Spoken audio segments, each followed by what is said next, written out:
আচ্ছা, একবার ভাবুন তো, যে ফোনটা দিয়ে আপনি এই মুহূর্তে আমার ভিডিওটা দেখছেন, সেই ফোনটার উপর যদি হঠাৎ আপনার নিয়ন্ত্রণ হারিয়ে যায়, তখন কি হবে? কম বেশি আমরা সবাই সস্তায় অনলাইনে বিভিন্ন প্রোডাক্ট কিনে থাকি, কিন্তু এই প্রোডাক্টটি যদি আমাদের জীবনের জন্য হুমকি হয়ে দাঁড়ায়? তেজস্বিনী নামে এই মেয়েটির সাথেও ঠিক তেমনটাই হয়েছিল। সস্তায় অনলাইনে একটি মোবাইল ফোন কেনার পর থেকে তেজস্বিনীর জীবনে একের পর এক রহস্যজনক ঘটনা ঘটতে শুরু করে। একসময় তো তেজস্বিনী নিজের জীবনের উপরই তার নিয়ন্ত্রণ হারিয়ে ফেলে। কিন্তু কেন সব হচ্ছে? কি রহস্য লুকিয়ে আছে এর পিছে? আর তেজস্বিনী এখন কিভাবে নিজের জীবন বাঁচাবে? জানতে ভিডিও শেষ মুহূর্ত পর্যন্ত দেখতে থাকুন। হ্যালো ফ্রেন্ডস, দিস ইজ প্লাবন অ্যান্ড ওয়েলকাম টু প্লাবন ওয়ার্ল্ড। বলছি মালায়ালাম ভাষায় নির্মিত টেকনো হরর আর সাসপেন্স ক্রিয়েট করা মুভি চতুর্মুখমের কথা। মুভির প্রথমেই আমাদের জাকারিয়া নামে এক ব্যক্তিকে দেখানো হয়। জাকারিয়া ফোনে একটি আননোন নম্বর থেকে ফোন আসে, কিন্তু রিসিভ করলে কেমন উদ্ভট শব্দ হচ্ছিল।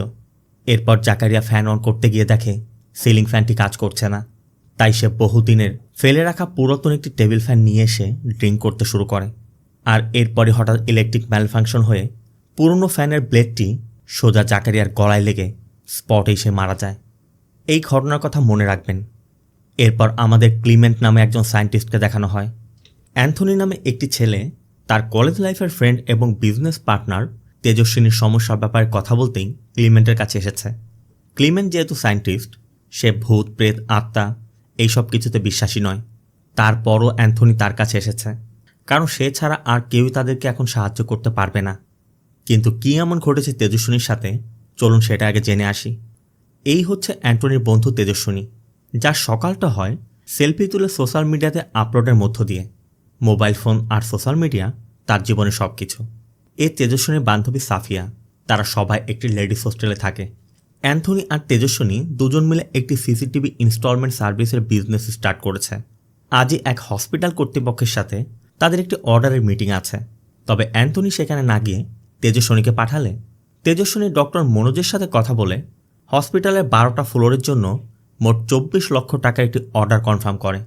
আজ তেজস্বিনীদের গ্রামে একটি উৎসব, তাই তেজস্বিনী গ্রামের বাড়িতে চলে যায়। এ হচ্ছে তেজস্বিনীর বড় ভাই গিরিশ, একটি ব্যাংকে চাকরি করে। আর ওই ব্যাংক থেকেই গিরিশ নিজে গ্যারান্টর হয়ে তেজস্বিনীর ব্যবসার জন্য একটি লোন নিয়ে দিয়েছিল।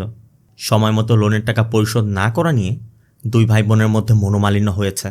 অবশ্য তেজস্বিনীর কথা যে আমরা বড় একটি অর্ডার পেয়েছি, 1 মাসেই সব লোন পরিশোধ করে দিব।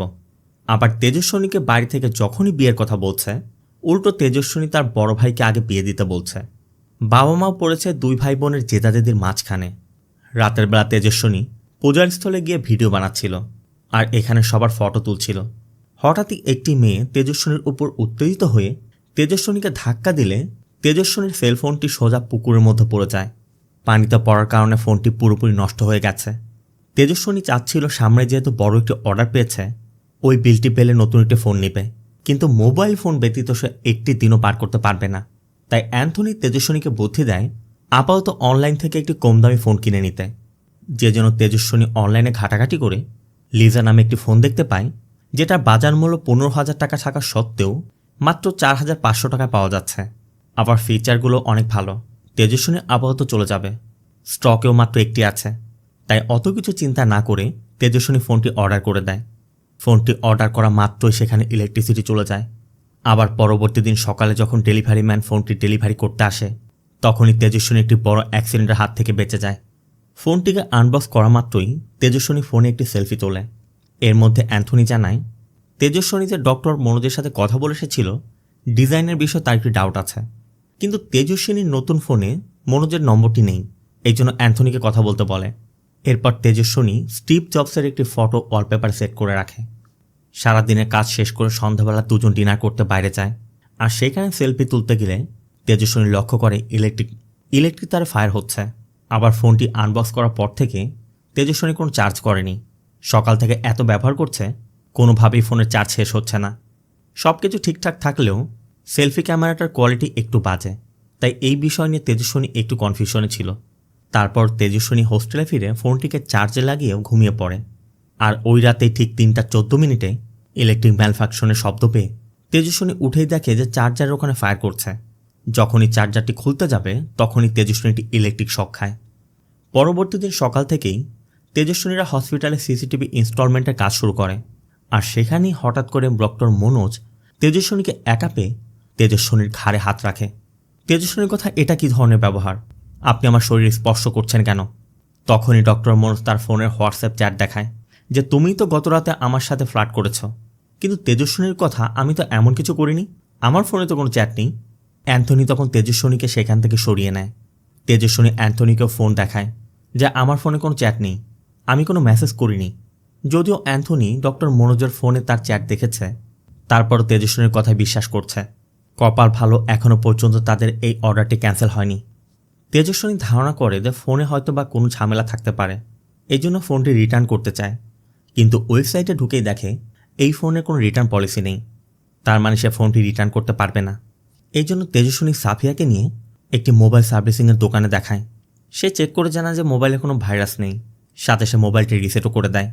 তেজস্বিনীর যেহেতু ফোনটি ব্যবহার করতে সমস্যা হচ্ছে, এই জন্য সে একটি সেকেন্ড হ্যান্ড ফোন দেয় যে আপাতত তুমি এটি ব্যবহার করো, পরবর্তীতে ঠিক হলে আমাকে দিয়ে দিও। তাই তেজস্বিনী লিজা ফোন থেকে তার সিম কার্ড বের করে সেকেন্ড হ্যান্ড ওই ফোনটিতে লাগিয়ে নেয় এবং হোস্টেলে ফিরে লিজা ফোনটিকে তার ড্রয়ারের মধ্যে রেখে দেয়। কিন্তু ওই রাতে ফোন কলের শব্দ পেয়ে তেজস্বিনীর ঘুম ভেঙে যায়। তেজস্বিনী চেক করে দেখে সে যে নতুন ফোনটি কিনে এনেছে ওই ফোনটি বাজছে না, লিজা ফোনটি বাজছে। কিন্তু আশ্চর্যের বিষয়, লিজা ফোনে তো কোনো সিম কার্ডই নেই, সিম কার্ডটা তো সে নতুন ফোনে লাগিয়েছে। তারপর আবার কলটি তার মায়ের। তেজস্বিনী বুঝতে পারছেন এটা কি হচ্ছে। রিসিভ করলে উদ্ভট শব্দ হচ্ছিল। তেজস্বিনী ওই ফোন থেকে সিম কার্ডে লিজা ফোনে ঢোকায় আর সাথে সাথে একটি সেলফি নিয়ে নেয়।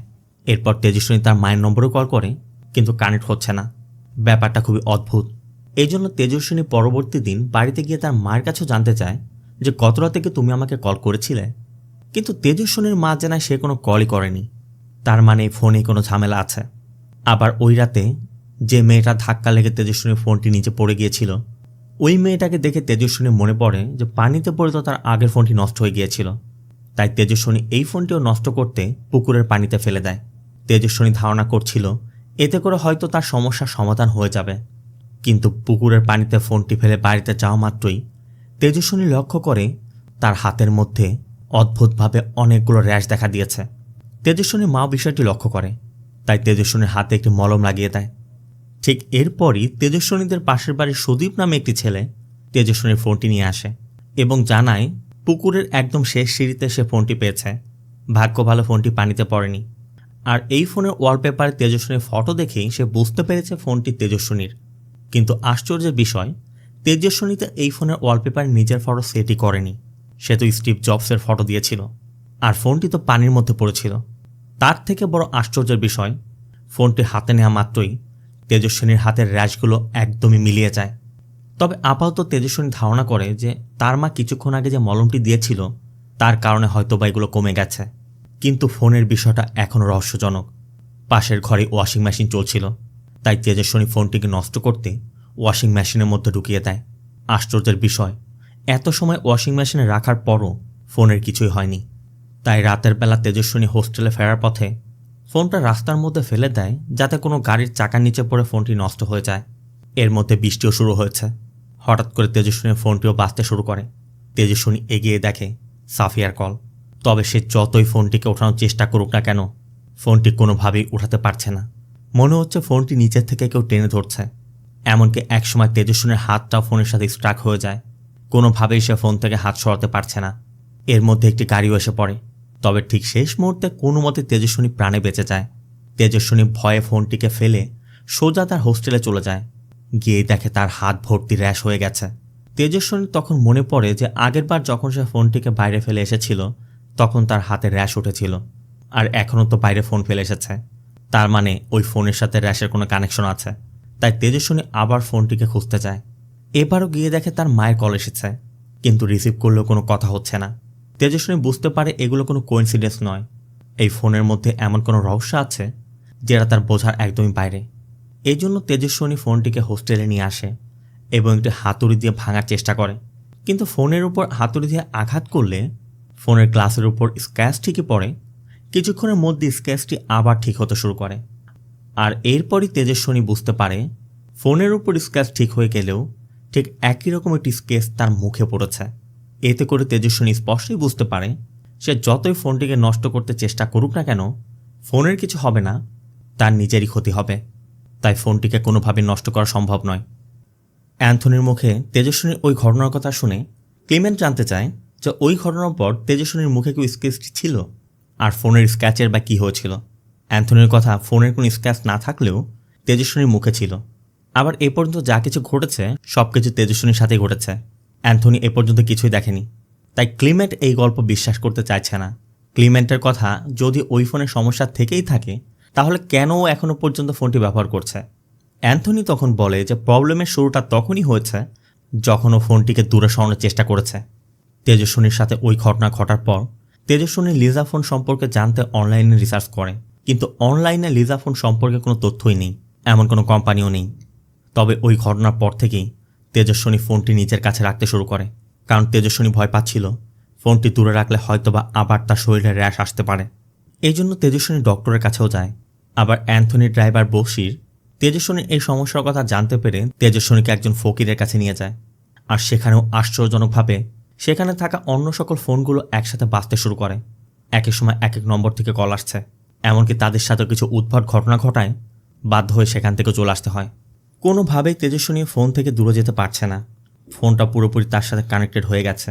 আবার এই ফোন সম্পর্কে কোনো তথ্য অনলাইনে নেই। তবে তেজস্বিনী যে ওয়েবসাইট থেকে ফোনটি কিনেছে, ওই ওয়েবসাইট থেকে এই ফোনের সেলারের কন্ট্যাক্ট নম্বর বের করে, যার নাম ফিলিপ।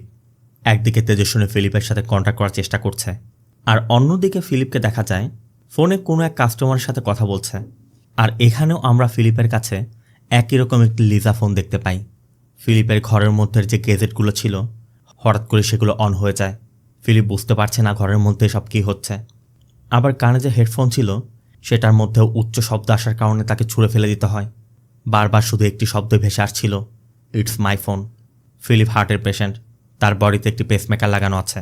ফোনটি হঠাৎ করে ফিলিপের বুকে লেগে পেসমেকারের অ্যাক্টিভিটি বন্ধ করে দিলে ফিলিপের মৃত্যু হয়। আর এখানে আমরা লক্ষ্য করি ফিলিপের মৃত্যুর সাথে সাথে ফোনে যে 100% ব্যাটারি লেভেল ছিল সেটা একদম জিরো হয়ে যায়। তার মানে ফিলিপের সাথে সাথে এই ফোনটিও পুরো ডেড হয়ে গেল। এদিকে ফিলিপের সাথে কন্ট্যাক্ট করতে না পেরে ফিলিপের অ্যাড্রেস নিয়ে পরবর্তী দিন তেজস্বিনীরা ফিলিপের বাড়িতে এসে জানতে পারে গত রাতে ফিলিপের মৃত্যু হয়েছে। কিন্তু তেজস্বিনী চমকে তখন যায় যখন ফিলিপের ঘরের মধ্যে একই রকম লিজা কোম্পানির একটি ফোন দেখতে পায়, যেটা পুরো ক্র্যাক হয়ে গেছে। যদিও সবাই বলছে যে পেসমেকার ফেইলরের কারণেই ফিলিপের মৃত্যু হয়েছে, কিন্তু তেজস্বিনী অন্য কিছু অনুভব করছে। তেজস্বিনী এই ব্যাপারে রিসার্চও করে এবং জানতে পারে যে সেলফোনের কারণে পেসমেকারের সমস্যা হতে পারে। আবার ফিলিপের সোশ্যাল মিডিয়া অ্যাকাউন্ট চেক করে দেখা যায় ফিলিপও ঠিক তেজস্বিনীর মতোই ছিল। সবসময় সোশ্যাল মিডিয়াতে অ্যাক্টিভ থাকতো এবং মুহূর্তে মুহূর্তে সেলফি তুলে আপলোড করত। এত কিছুর পর তেজস্বিনী বুঝতে পারছে না তারা কোন বিষয়টা মিস করছে। তেজস্বিনী তার ফোনটি আনলক করে এই বিষয় নিয়ে ভাবছিল, আর তখনই তেজস্বিনীর ফোনের ওই ওয়ালপেপার দেখে তেজস্বিনীর সন্দেহ হয়। তেজস্বিনী যে জায়গা থেকে ফটোটি তুলেছিল ঠিক সেই জায়গায় গিয়ে লক্ষ্য করে ব্যাকগ্রাউন্ডে মক্স 12 লেখা, কিন্তু তার সেলফিতে দেখাচ্ছে মক্স 21। কিন্তু প্রশ্ন হচ্ছে সংখ্যা চেঞ্জ হলো কিভাবে। তেজস্বিনী ওই দিন ডিনারে একটি ফটো তুলেছিল, সেই ফটোটি ওপেন করে দেখে ঠিক যেখানে ইলেকট্রিক ফায়ারটি হয়েছিল সেখানে 21 সংখ্যা বোঝা যাচ্ছে। তেজস্বিনীর এই বিষয়টা বেশ সন্দেহ হয়। এই জন্য তেজস্বিনী ফিলিপের সোশ্যাল মিডিয়া অ্যাকাউন্টে পোস্ট করা ফটোগুলো আবার লক্ষ্য করে এবং সেখানেই প্রত্যেকটি সেলফির মধ্যে কোনো না কোনো জায়গায় এক একটি সংখ্যা দেখতে পায়, যেটা 1 থেকে 21-এর মধ্যে। এক এক সেলফিতে এক একটি নম্বর, তবে নম্বরগুলো স্পষ্ট লেখা কোনো নম্বর নয়। তেজস্বিনী নিজের ফোনটি চেক করতেও এই মুহূর্তে নিজের একটি সেলফি নেয় যেখানে ব্যাকগ্রাউন্ড একদম ব্ল্যাঙ্ক ছিল। তবে সেলফি নেওয়ার পরে দেখা যায় দেয়ালের মধ্যে 16 বোঝা যাচ্ছে, কিন্তু খালি চোখে দেখলে সেখানে কোনো সংখ্যাই দেখা যাচ্ছে না। এরপর রাতের বেলা তেজস্বিনী আর অ্যান্থনি যখন বাড়ির দিকে রওনা হচ্ছিল তখনই কারে বসে তেজস্বিনী কিছু একটা মনে পড়ে। তেজস্বিনী ফিলিপের পিন করা ফটোগুলো আবার দেখে এবং এখানেই তেজস্বিনী একটি প্যাটার্ন খুঁজে পায়, যা ফিলিপের নম্বর 21 থেকে শুরু হয়েছিল। মৃত্যুর যে কয়েকদিন আগে ফিলিপ ফটোগুলো পোস্ট করেছে ওই ফটোগুলোতে সেই নম্বরগুলো দেখা যাচ্ছে। মানে মৃত্যুর 4 দিন আগে যেটা পোস্ট করেছে সেখানে 4 নম্বর, 3 দিন আগে যেটা পোস্ট করেছিল 3 নম্বর, এমনকি মৃত্যুর আগের দিন যেটা পোস্ট করেছে সেখানে 1 দেখা যাচ্ছে। তার মানে এই নম্বরগুলো কোনো র্যান্ডম নম্বর নয়, এগুলো হচ্ছে কাউন্টডাউন, মানে মৃত্যুর কাউন্টডাউন। এতক্ষণে 12টা ক্রস করেছে। আগের দিন তেজস্বিনীর সেলফিতে 16 ছিল, তাই তেজস্বিনী আরও একটি সেলফি নেয় আর এই সেলফিতে তেজস্বিনী 15 দেখতে পায়। তার মানে দাঁড়াচ্ছে যে তেজস্বিনীর জীবন থেকে একটি দিন চলে গেছে। আর তেজস্বিনী যেমনটা চিন্তা করছে, যদি তেমনই হয় তাহলে তেজস্বিনীর হাতে মাত্র 15 দিন সময় আছে। তেজস্বিনী এই বিষয়টি নিয়ে খুবই খাপড়ে যায়। এই জন্য নিজের হোস্টেলের রুমে সিসি ক্যামেরা ইনস্টল করে এবং সার্বক্ষণিক এই বিষয় নিয়ে চিন্তা করতে শুরু করে। তার সাথে হসপিটালের অর্ডারটিও ক্যান্সেল হয়ে যায়। একদিকে ব্যাংকের লোন, তারপর এই ঝামেলা। তেজস্বিনী কোনোভাবে কাজে ফোকাস করতে পারছে না। এই জন্য অ্যান্থনি ক্লিমেন্টকে সাহায্য করতে বলছে যে একবার মেয়েটির পরিস্থিতি ভেবে দেখুন। সাথে অ্যান্থনি এটাও জানায় তারা ওই ওয়েবসাইটে কন্ট্যাক্ট করে জানতে পেরেছে ফিলিপ নামে যে সেলার ফোনগুলো সেল করেছে, মানে তেজস্বিনী যার থেকে ফোনটি কিনেছিল, ওই ফিলিপ তেজস্বিনী ব্যতীত আরও এক ব্যক্তির কাছে ফোন বিক্রি করেছে যার নাম আহমদ ফিরোজ। তেজস্বিনী আগামীকাল ফিরোজের সাথে দেখা করতে যাচ্ছে। তেজস্বিনীর হাতে আর 13 দিন সময় আছে।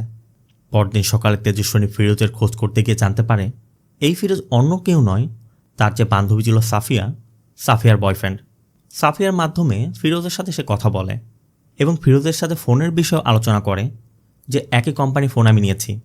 এমনকি ওই র্যাশের বিষয়েও জানতে চায় যে ফোনটি নেয়ার পর আমি স্কিনে অ্যালার্জি অনুভব করছি। ফিরোজও জানায় তারও একই সমস্যা হচ্ছে, তবে ফিরোজের আগে থেকে অ্যালার্জির প্রবলেম আছে, তাই ফিরোজ এই বিষয়টি গুরুত্ব দেয়নি। আবার ফিরোজ প্রথম যেদিন ফোনটিকে চার্জ করতে গিয়েছিল সেদিনই সে ইলেকট্রিক শক খেয়েছে, ঠিক যেমনটা তেজস্বিনী খেয়েছিল। তবে তেজস্বিনীর উদ্দেশ্য ফিরোজের ফোনে সেলফি ক্যামেরায় তোলা ওই নম্বর দেখা। তাই তেজস্বিনী ফিরোজকে সেলফির বিষয়ে জানতে চায় যে আপনার ফোনে সেলফি ক্যামেরাটা কী অবস্থা। ফিরোজ তখন নিজের একটি সেলফি তোলে, আর তখনই কোনো একটি কাজের কারণে ফিরোজকে ফোন রেখে অন্যত্র চলে যেতে হয়। আর এই সুযোগেই তেজস্বিনী ফোন চেক করে দেখে ফিরোজের কাউন্টডাউন মাত্র 3 দিন বাকি আছে। আর ঠিক সেই দিনই ফিরোজের একটি আর্ট এক্সিবিশন রয়েছে। ফিরোজ তেজস্বিনীকেও সেখানে ইনভাইট করে। এরপর অ্যান্থনি তেজস্বিনীকে ক্লিমেন্টের কাছে নিয়ে যায়। ক্লিমেন্ট প্রথমেই ওই লিজা ফোনটিকে তার কম্পিউটারে কানেক্ট করে সেখানে ডেটাগুলো কপি করে নেয়।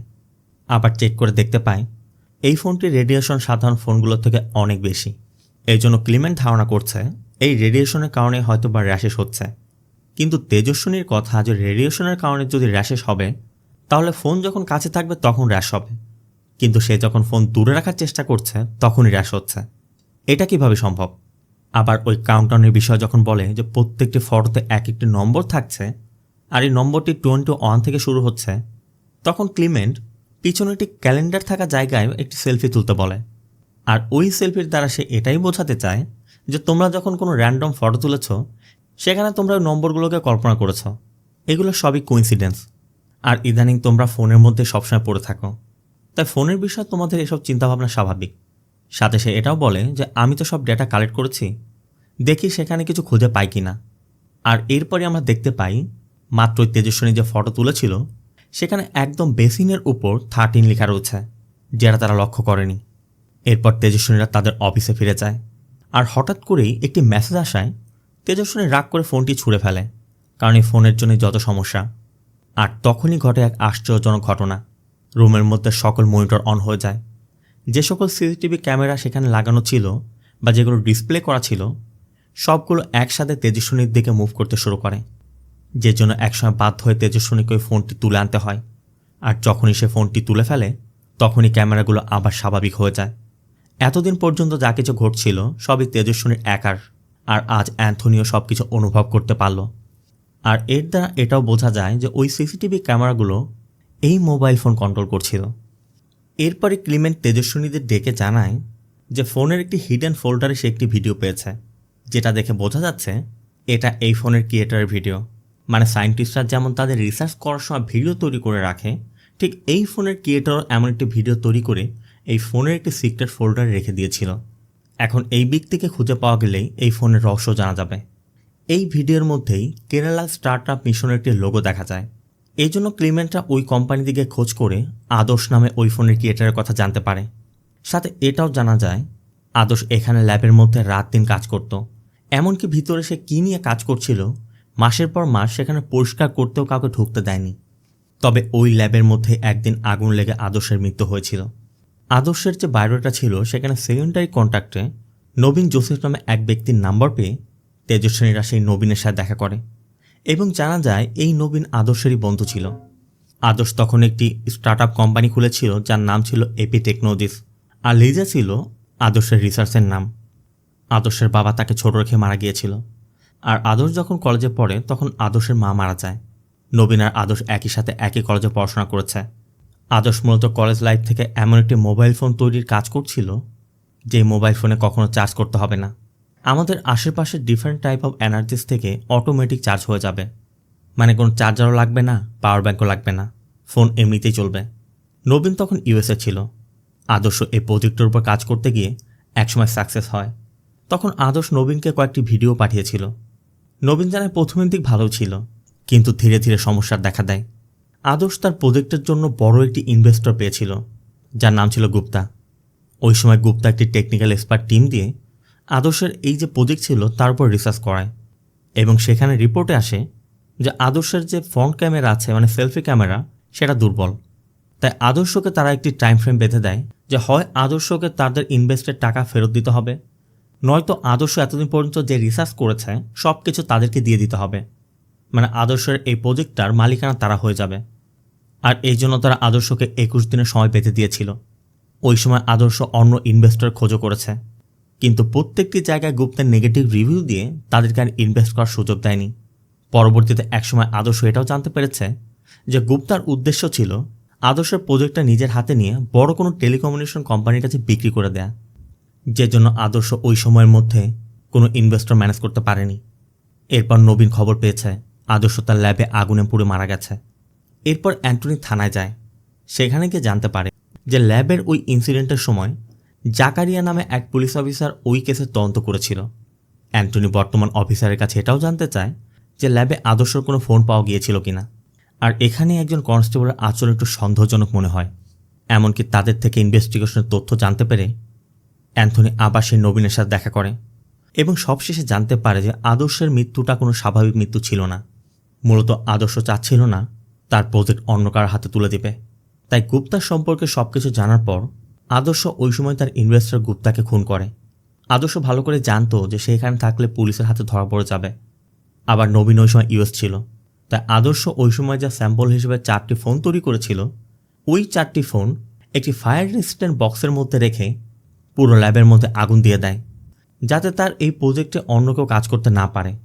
কিন্তু আগুনের কারণে শর্ট সার্কিট হয়ে ল্যাবের দরজাটি স্টাক হয়ে যায়, যে জন্য আদর্শ ওই রুম থেকে আর বের হতে পারেনি। শেষমেশ নিজের দেয়া আগুনে নিজেকে মরতে হয়েছিল। আর ওই সময় ওই ঘটনার তদন্তে সাব ইন্সপেক্টর জাকারিয়া সেখানে গিয়ে বক্সের মধ্যে অক্ষত অবস্থায় 4টি ফোনই পেয়েছিল, কারণ বক্সটি ফায়ার রেজিস্ট্যান্ট ছিল। জাকারিয়া তখন লোভে পড়ে নিজের কাছে একটি ফোন রেখে দিয়ে 3টি ফোন ফিলিপের কাছে বিক্রি করে দেয়। আর জাকারিয়ার সাথে পরবর্তীতে কি হয়েছিল সেটা আমরা মুভির প্রথমেই দেখেছিলাম। অ্যান্থনিও জানতে পেরেছে জাকারিয়ার মৃত্যু হয়েছে, তার মানে যার যার কাছে লিজা ফোন থাকছে তাদেরই মৃত্যু হচ্ছে। তবে আপাতত অ্যান্থনি জাকারিয়ার মৃত্যুর বিষয়টি তেজস্বিনীর থেকে গোপন রাখে। ফিলিপ আবার নিজের কাছে একটি ফোন রেখে 2টি ফোন অনলাইনে সেল করেছিল, যার একটি সাফিয়ার বয়ফ্রেন্ড ফিরোজ আর অন্যটি তেজস্বিনীর কাছে। রাতের বেলা হোস্টেলের ছাদে গিয়ে তেজস্বিনী অ্যান্থনির সাথে আলোচনা করে যে কিভাবে সে এখন সাফিয়াকে বিষয়টি জানাবে, কারণ তেজস্বিনীর মতে সাফিয়ার বয়ফ্রেন্ড ফিরোজের হাতে আর সময় নেই। তেজস্বিনী এটা বলতে সাহস পাচ্ছে না। গল্পে গল্পে ভুল করে ফোন ফেলে তেজস্বিনী নিজের রুমে চলে যায়। আর রাত ঠিক 3:14 সময় আবার রুমের মধ্যে উদ্ভট কর্মকাণ্ড শুরু হয়। তেজস্বিনী ফ্যানটা হঠাৎ করে উল্টো দিকে ঘুরতে শুরু করে, হঠাৎ বন্ধ হচ্ছে, হঠাৎ চালু হচ্ছে। আবার ঘরের আসবাবপত্র সব কিছু শূন্যে ভেসে উঠছে। তেজস্বিনীর পুরো শরীরও একদম র্যাশে ভরে গেছে। তেজস্বিনী ঘরের মধ্যে ফোন খুঁজে পাচ্ছে না। এভাবে সকাল হয়ে যায়। আর সকাল হতে তেজস্বিনী ছাদে গিয়ে তার ফোনটিও পায়। এরপর তেজস্বিনী নিজের সেলফি তুলে দেখে আজকে কাউন্টডাউন 4 দেখাচ্ছে। হঠাৎ করে 12 থেকে 4 নেমে গেছে। এটা কিভাবে সম্ভব? এই জন্য সে ক্লিমেন্টের সাথে দেখা করে, কিন্তু ক্লিমেন্ট এখনও পর্যন্ত বিশ্বাস করছে না। তেজস্বিনীর কথা এটা আমার জীবন মরণের প্রশ্ন। ক্লিমেন্ট বলে তোমার কথা যদি সত্যি হয় তাহলে ফিরোজকে কল করো, দেখো ওর কি হয়েছে। তেজস্বিনী তাই ফিরোজকে কল করে, কিন্তু ফিরোজের ফোন কানেক্টই হচ্ছে না। এই জন্য তেজস্বিনী ক্লিমেন্টকে নিয়ে ফিরোজের এক্সিবিশন সেন্টারের দিকে রওনা হয়ে যায়, কারণ ফিরোজ তখন ওই জায়গায় আগামীকালের প্রোগ্রামের জন্য সব কিছু রেডি করছে। আর কাজ করতে করতে একসময় একাই ভিতরে চলে যাওয়ায় ফিরোজের আশেপাশে সব উদ্ভট ঘটনা ঘটতে শুরু করে। বারবার কানে শব্দ আসছিল, ইটস মাই ফোন। ফিরোজ তখন হেডফোনে গান শুনছিল। হঠাৎ করে সেই লিজা ফোনটি দূরে যেতে শুরু করে, আর হেডফোনে তার পেঁচিয়ে ফিরোজের শ্বাস নিতে কষ্ট হচ্ছে। আচমকা এসির টেম্পারেচার ড্রপ করে। কিছুক্ষণের মধ্যে তেজস্বিনীরাও এসে পড়ে, আর এরপরই তারা খুঁজতে খুঁজতে ভিতরে গিয়ে দেখে ফিরোজের লাশ পড়ে আছে, এমনকি পুরো বডি ঠান্ডায় জমে গেছে। পাশে সেই লিজা ফোনটি একদম ক্র্যাক হয়ে গেছে, ঠিক যেমনটা ফিলিপের বেলাতে হয়েছিল। কিছুক্ষণের মধ্যে পুলিশ এসে পড়ে, তেজস্বিনীরাও চলে যায়। সাফিয়া বারবার তেজস্বিনীকে কল করছে, কিন্তু তেজস্বিনী পিক করছে না, কারণ তেজস্বিনী স্পষ্টই বুঝতে পারছে তার সাথে কি হতে যাচ্ছে, আর তার হাতে আছে মাত্র 4 দিন। তাই পরবর্তী দিন সকাল হতে তেজস্বিনী নিজের বাড়িতে চলে যায়, কারণ তার হাতে আর সময় নেই। শেষ সময়টা অন্তত নিজের পরিবারের সাথে হাসি খুশিতে কাটাতে যাচ্ছে। যে ভাইয়ের সাথে এতদিন এত ঝামেলা চলছিল, তেজস্বিনী নিজে থেকে তার ভাইয়ের সাথে কথা বলে। বাড়ির অন্যরাও বুঝতে পারছে না তেজস্বিনীর হঠাৎ করে কি হয়েছে, হঠাৎ করে এমন পরিবর্তন কেন। আবার গিরিশও জানায় আগামী সপ্তাহে সে পার্টি দেখতে যাবে। তেজস্বিনীর কথা দেয় সেও যাবে, কিন্তু তেজস্বিনী তো ভালো করে জানে যে সে যেতে পারবে না, কারণ তার হাতে তো আর সময় নেই। আবার অন্যদিকে যে ক্লিমেন্ট এতদিন এইসব বিশ্বাস করতো না, এখন চোখের সামনে এগুলো দেখে এবং ওই জায়গার যে সিসিটিভি ফুটেজ আছে সেগুলো পর্যবেক্ষণ করে সে এখন বিশ্বাস করতে বাধ্য হচ্ছে তেজস্বিনীর সাথে সুপারন্যাচারাল কিছু একটা হচ্ছে। আর যদি আসে আদর্শের ফোনের বিষয়টা, এই বিষয় নিয়ে ক্লিমেন্ট তার এক বন্ধুর সাথে কথা বলে এবং একসময় তারা এটাতে উপনীত হয় যে আদর্শ সবসময় চেয়েছে তার ফোনটি নিজের কাছে রাখতে, এবং তার যে সফলতা ছিল, তার যে প্রজেক্ট ছিল, এটা কখনোই কাউকে দিতে চায়নি। তাই আদর্শ যখন মারা গিয়েছে তখন তার আত্মা ওই ফোনের মধ্যে স্টাক হয়ে গেছে, যে জন্য যাদের কাছে ওই ফোন গিয়েছে আদর্শ মনে করেছে তারা হয়তোবা তার ফোনটি চুরি করার চেষ্টা করছে। ওই সময় আদর্শকে মাত্র 21 দিনের সময় বেঁধে দেওয়া হয়েছিল, তাই এই সকল ব্যক্তিরও 21 দিনের কাউন্টডাউন শুরু হচ্ছে। ঠিক 21 দিনের মাথায় আদর্শের যেমন মৃত্যু হয়েছিল, এখন আদর্শের আত্মা ওই 21 দিনের পর তাদেরকে হত্যা করছে। কথা শেষ করে ক্লিমেন্ট অ্যান্থনিকে কল করে লিফটে উঠে যায়, কারণ ক্লিমেন্ট তাকে বলতে চাইছে যে তোমাদেরকে আমি আর হেল্প করতে পারছি না। কিন্তু লিফটের মধ্যে নেটওয়ার্ক না পাওয়ায় ঠিকমতো কথা বোঝা যাচ্ছিল না। ক্লিমেন্টের তখন মাথায় একটা বুদ্ধি আসে। ক্লিমেন্ট সাথে সাথে অ্যান্থনি আর তেজস্বিনীদের হোস্টেলের ছাদে নিয়ে আসে। সময় আছে আর মাত্র 3 দিন। এই ছাদের উপর একটি মোবাইল টাওয়ার রয়েছে, এখানে সিগন্যাল রেডিয়েশন সব থেকে বেশি। এই জন্য ক্লিমেন্ট ধারণা করছে যে এই ফোনটা এমনভাবে তৈরি করা হয়েছে যে আশেপাশের সার্ফেস থেকে সে পাওয়ার কনজিউম করবে। আর এই জায়গাতে যেহেতু রেডিয়েশনের পরিমাণ সব থেকে বেশি, তাই ওই রাতে তোমরা যখন এখানে কথা বলেছ তখন এইখান থেকে ফোন বেশি পাওয়ার কনজিউম করেছে, এই জন্য হঠাৎ করে ড্রপ করে একদম 4 দিনে নেমে গেছে। আর এই সম্পূর্ণ কাজটা হচ্ছে নেগেটিভ এনার্জির কারণে।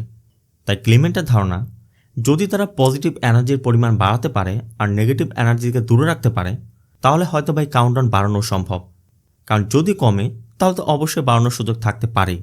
তাই ফোনটাকে এখন এমন একটি জায়গায় রাখতে হবে যেখানে নেগেটিভ এনার্জি কমানো সম্ভব। কিন্তু সেটা কিভাবে? ক্লিমেন্ট আপাতত ফোনটিকে একটি ফয়েল পেপারের মধ্যে পেঁচিয়ে দেখায় যে এই ফয়েল পেপারের মধ্যে থাকার কারণে ফোনে কোনো নেটওয়ার্ক পাচ্ছে না। তার মানে ফোন বাহিরের কোনো সার্ফেসের সাথে কানেকশন বিল্ড করতে পারছে না, যেমনটা আমরা লিফটে থাকলে হয়। ক্লিমেন্ট ফ্যারাডে বক্সের কথা বলে। এটা এমন এক ধরনের বিশেষ বক্স যেটার মধ্যে বাইরের কোনো সিগন্যাল যাওয়া পসিবল নয় এবং ভিতরের কোনো সিগন্যালও বাইরে আসা সম্ভব নয়। তবে আপাতত পরীক্ষামূলকভাবে ফোনটিকে একটি মাইক্রোওয়েভ ওভেনের মধ্যে রেখে পুরো ওভেনের চতুর্দিকে ফয়েল পেপার দিয়ে পেঁচিয়ে এটাকে একটি টেম্পোরারি ফ্যারাডে বক্সে পরিণত করা হয়। ক্লিমেন্টের ধারণা, যদি এটা কাজে আসে তাহলে তারা হয়তোবা এর থেকে ভালো কোনো ফ্যারাডে বক্স তৈরি করতে পারবে। ফোনটি যেন কোনো পাওয়ারের সাথে কানেকশন বিল্ড করতে না পারে, এই জন্য পুরো বাড়ির কানেকশন বন্ধ করে রাখা হয়। তেজস্বিনীর রাতটা একদম নির্ঘুম কেটে যায়, কি না কি হতে চলেছে। তবে সকালবেলা তেজস্বিনী চেক করে দেখে ফোন তার থেকে দূরে থাকতেও তার শরীরে কোনো র্যাশ আসেনি। আবার সকালবেলায় বাড়ির ইলেকট্রিসিটি অন করে অ্যান্থনি কফি বানাতে গেলে ওভেনের মুখটি খুলে যায়, এমনকি রান্নাঘরের ভিতরের লাইটগুলো ব্লাস্ট হয়ে যায়। ক্লিমেন্টো এসে বুঝতে পারে সকালবেলা পাওয়ার অন করার কারণে হয়েছে। আর মাইক্রোওয়েভ ওভেনের মধ্যে সর্বোচ্চ 1 দিনের বেশি রাখাটা পসিবল নয়, এর জন্য তাদের আরও শক্তিশালী ফ্যারাডে বক্স তৈরি করতে হবে। আবার গত দিনের সেলফির কাউন্ট অনুযায়ী আজ তেজস্বিনীর মাত্র 1 দিন থাকার কথা, কিন্তু সেলফি তুলে দেখা যায় যে এখানে 2 দিন শো করছে। তার মানে ফোন ওই বক্সের মধ্যে থাকার কারণে, বাইরের সার্ভিসের সাথে কানেক্ট করতে না পারার কারণে কাউন্টডাউন সেখানে স্টাক হয়ে আছে। তার মানে তেজস্বিনীর হাতে এখনও 2 দিন আছে। এর দ্বারা বোঝা যাচ্ছে তারা এই কাউন্টডাউন বাড়াতে না পারলেও এই কাউন্টডাউন এখানেই তারা স্টাক করে রাখতে পারবে। আর এর জন্য তাদের এখন শক্তিশালী ফ্যারাডে বক্সটা তৈরি করতে হবে। কিন্তু এমন শক্তিশালী ফ্যারাডে বক্সটা কী হতে পারে? তেজস্বিনী তখন গ্যাস সিলিন্ডার দেখিয়ে দেয় যে এমন একটা সিলিন্ডারের মধ্যেও তো আমরা রাখতে পারি। এরপর সবাই মিলে একটি ফ্যারাডে বক্সের ডিজাইনও তৈরি করে। আবার যারা এই সিলিন্ডার তৈরি করে তারা একদিনের মধ্যে কোনোভাবে বানাতে পারবে না, তবে এমনও কিছু লোক আছে যারা অবৈধভাবে তৈরি করে। এই জন্য ক্লিমেন্টরা তেমন একটি জায়গায় কথা বললে তারা 15,000 টাকার বিনিময়ে একটি সিলিন্ডার তৈরি করে দিতে রাজি হয়। তবে এই বক্সটি আগামী দিনে পাওয়া যাবে। এই জন্য সেদিনের মতো ফোনটিকে আবারও ওভেনের মধ্যে রাখা হয়। আর পরবর্তী দিন রাত হতেই ওভেন থেকে ফোনটিকে বের করে যখনই তারা অন্য একটি বক্সে করে পরিবহন করতে যাবে, ঠিক তখনই ডক্টর মনোজের কল আসে। মনোজ ওই সময় তেজস্বিনীর সাথে যেটা করেছিল আর তার রেশ ধরে তাদের অর্ডারটি ক্যান্সেল করেছিল, সেই বিষয়ে মনোজ তেজস্বিনীকে সরি বলে যে আমার ওই মুহূর্তে কাজটি করা উচিত হয়নি। সাথে এটাও বলে যে কাজ তোমরা শুরু করেছো সেটা তোমরাই শেষ করো, মানে তাদের অর্ডারটি ক্যান্সেল হচ্ছে না। সাথে মনোজ আগামীকাল তার অফিসে দেখা করতে বলে। তেজস্বিনীও কথা দেয় আগামীকাল সে দেখা করবে। এরপর তারা যে ওয়ার্কশপে ওই সিলিন্ডারটি বানাতে দিয়েছে সেখানের উদ্দেশ্যে বের হয়ে যায়, কিন্তু রাস্তার মধ্যে উদ্ভট ঘটনা ঘটতে শুরু করে। ইলেকট্রিক তারগুলো হঠাৎ করে ব্লিঙ্ক করছে। একসময় তো তাদের কারের সামনে একটি বৈদ্যুতিক খুঁটিও পড়ে যায়। তারপরে কোনো মতে তারা সেই ওয়ার্কশপে পৌঁছায়। বক্স পুরোপুরি রেডি। তেজস্বিনী আর ক্লেমেন্ট গাড়ি থেকে নামলেও অ্যান্থনি যখনই গাড়ি থেকে নামতে যাবে কোনোভাবেই সে গাড়ি থেকে নামতে পারছিল না, কারণ ঠিক সেই মুহূর্তেই ওই ফোনটি গাড়ির ব্লুটুথের সাথে কানেক্ট হয়ে গেছে, মানে কারের পুরো কন্ট্রোল ফোন নিয়ে নিয়েছে। একসময় কারটি তেজস্বিনীকে চাপা দেওয়ার চেষ্টা করে, কিন্তু ভাগ্যক্রমে তেজস্বিনী বেঁচে যায়। যে জন্য তেজস্বিনী আর সময় নষ্ট না করে দ্রুত ফোনটিকে নিয়ে প্রয়োজনীয় সরঞ্জাম সহ ওয়ার্কশপের মধ্যে ঢুকে পড়ে। আর সাথে সাথে ভিতরে ইলেকট্রিসিটি বন্ধ হয়ে যায়, সাথে বাইরে থেকে দরজাটাও। তেজস্বিনী বুঝতে পারছে যে তাকে বাধা দেওয়ার চেষ্টা করা হচ্ছে। বাইরে থেকে অ্যান্থনি আর ক্লিমেন্টটা ভিতরে ঢোকার চেষ্টা করছে। তেজস্বিনীও একসময় ব্যাগ থেকে লাইট বের করে রুম থেকে বের হওয়ার চেষ্টা করে। তখনই আমরা দেখতে পাই ইলেকট্রিক তার একাই তেজস্বিনীর দিকে যাচ্ছে, তবে তার শর্ট পড়ার কারণে তেজস্বিনী প্রাণে বেঁচে যায়। অ্যান্থনিও কোনো মতে তেজস্বিনীকে ওই ঘর থেকে বের করে আনে। এরপর তারা লক্ষ্য করে ফোনটি একদম ওয়ার্কশপের মধ্যে পড়ে আছে, এমনকি ফোনটি বারবার ভাইব্রেট হচ্ছে। তেজস্বিনী যখনই ফোনটি ধরতে যাবে তখনই পাশে থাকা একটি মোবাইল নেটওয়ার্ক টাওয়ার ভেঙে ওই ওয়ার্কশপের উপর পড়ে যায়। আমরা আগেও দেখেছি মোবাইল নেটওয়ার্ক টাওয়ারের কারণে ফোনটি আরও বেশি পাওয়ার পায়। এমনকি এখানে ওয়াটার লিকেজের কারণে মোবাইল নেটওয়ার্ক টাওয়ারে যে ইলেকট্রিসিটি ছিল সেই তারও লিক হয়ে যাওয়ার কারণে পুরো জায়গাটায় এখন বিপজ্জনক। কিন্তু তেজস্বিনী আগেই ভিতর চলে গেছে। তাদের কাজ করতে হলে ইলেকট্রিসিটি লাগবে, কিন্তু এখানে ইলেকট্রিসিটি কাজ করছে না। বিকল্প হিসেবে অবশ্য একটি জেনারেটর ছিল, তাই তেজস্বিনী অনেক কষ্টে সেই জেনারেটরটি অন করে। এরপর যখনই ওই বক্সের দিকে অগ্রসর হবে হঠাৎ করে ড্রিল মেশিনের মাথায় এসে ফোন সহ তেজস্বিনীর হাত একদম দেয়ালে গেঁথে দেয়। অনেক কষ্টে হাতটি ছাড়িয়ে ওই বক্সের মধ্যে যখনই তেজস্বিনী ফোনটি রাখতে যাবে তখনই ফোনটি আবারও বক্সের মধ্যে স্টাক হয়ে যায়। সাথে তেজস্বিনীর হাতটাও কোনোভাবেই হাত বের করা যাচ্ছিল না। যে জন্য কোনো উপায় না পেয়ে তেজস্বিনী একসময় পাশে থেকে লাইট ভেঙে ফোনটিকে ইলেকট্রিক শক দেয়। এক ঝটকায় সে দূরে ছিটকে চলে যায়। আর সাথে সাথে মেশিনের কার্যক্রম শুরু হয়ে পুরো সিলিন্ডারটি সিল হয়ে যায়, যে যেন ফোনটি চিরতরের ভিতরে আটকা পড়ে যায়। আবার এতক্ষণে অ্যান্থনি ওই টাওয়ারে ইলেকট্রিসিটি বন্ধ করে দেওয়ার কারণে তেজস্বিনীর আর কোনো ক্ষতি হয়নি। সিন চলে যায় এই ঘটনার কয়েকদিন পর। তেজস্বিনী এখন অনেকটাই সুস্থ, তার জন্য নতুন এক সকাল হয়েছে। যদিও তারা আদর্শের ফোনটি চিরতরে সিল করে দিয়েছে, তারপর আমরা দেখতে পাই ক্লিমেন্ট যে তার কম্পিউটারের মধ্যে আদর্শের সকল ডেটা কপি করে রেখেছিল কম্পিউটারের মধ্যে সেই ডেটা একাই কাজ করতে শুরু করে। এমনকি একসময় কম্পিউটারের প্রোগ্রামিংয়ে কমান্ডে এন্টার চাপতে বলা হয়, আর তখনই পাশে থেকে টেবিল ল্যাম্পটি ঠিক এন্টারের উপর পড়া মাত্রই আদর্শের পুরো সিস্টেম কম্পিউটারকে ক্র্যাশ করে ফেলে। তার মানে ফোনটা ওখানে আটকা থাকলেও আদর্শের আত্মা এখন কম্পিউটারের মধ্যে ঢুকে গেছে। আর এখন শুধুমাত্র এটা কম্পিউটারের মধ্যেই নয়, ইন্টারনেটের মাধ্যমে বিভিন্ন জায়গায় ছড়িয়ে যেতে পারবে। এতদিন তো শুধুমাত্র মোবাইল ফোনের মধ্যে ছিল, আর এখন তার থেকে বেশি শক্তিশালী কম্পিউটারের মধ্যে। তার মানে আদর্শের আত্মা এখন অনেক বেশি শক্তিশালী হয়ে ফিরবে। এখানেই মুভিটি শেষ হয়। আর সবথেকে বড় বিষয় হচ্ছে পুরো মুভিতে আমাদের প্রযুক্তির যে খারাপ দিক রয়েছে সেই বিষয়টাকে ফোকাস করা হয়েছে। একটি মোবাইল ফোনের আসক্তি যে আমাদের কোথায় থেকে কোথায় নিয়ে যেতে পারে এবং আমাদের লাইফের উপর কী কী প্রভাব ফেলতে পারে সেই বিষয়টাকে বোঝানোর চেষ্টা করা হয়েছে। তো সব মিলিয়ে মুভিটা আপনার কেমন লেগেছে কমেন্টে অবশ্যই জানাবেন। আর ভিডিওটি ভালো লাগলে ভিডিওতে লাইক দিয়ে চ্যানেলটিকে সাবস্ক্রাইব করতে একদম ভুল করবেন না। দেখা হবে অন্য কোনো মুভি বা সিরিজের এক্সপ্লেনেশন ভিডিওতে। ততক্ষণ সব ভালো থাকবেন, সুস্থ থাকবেন। আল্লাহ হাফেজ।